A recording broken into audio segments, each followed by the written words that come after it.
নমস্কার, দা e paper ডিজিটালের জ্যোতিষ কথা অনুষ্ঠানে আপনাদের স্বাগত জানাচ্ছি। আমি জ্যোতিষ শ্রীভদ্র নাক্ষত্রিক বিচারক। শুরু করছি 2024 সাল মকর রাশি কেমন যাবে। প্রথমেই বলি, এবছর মকর রাশির খুব ভালো সময় নয় বা ভালো যাবে না, কারণ মকর রাশির উপর শনি বসে আছে, অর্থাৎ সাড়ে যেটা আমরা বলি সাড়ে তৈরি আছে।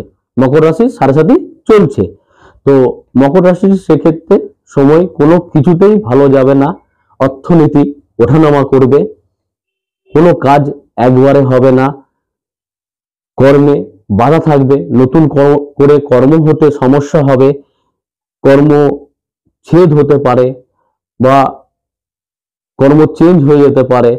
তো মকর রাশির এই বছরটা ভালো না।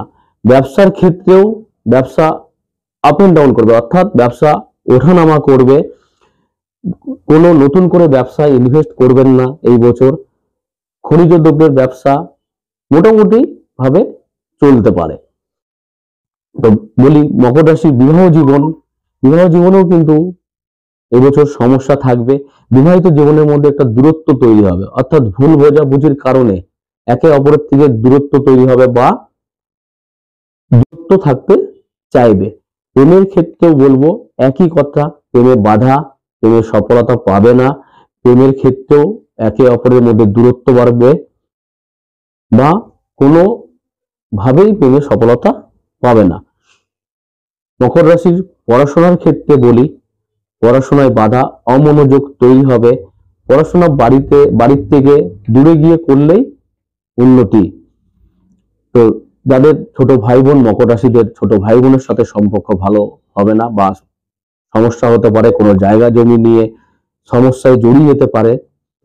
তো এই বছর গাড়ি বাড়ি কেনা এবং বেচা দুটোই হতে পারে। মকর রাশির ক্ষেত্রে বিশেষ করে বাহু বা কিবার সমস্যায় ভুগতে হতে পারে। তো এই বছর ভালো যাবে না, কোনো জ্যোতিষের পরামর্শ নেন এবং কি করলে ভালো হবে, কি পুজো করলে ভালো হবে জানুন এবং ভালো থাকুন। তো সুস্থ থাকুন এই প্রার্থনা করি। নমস্কার।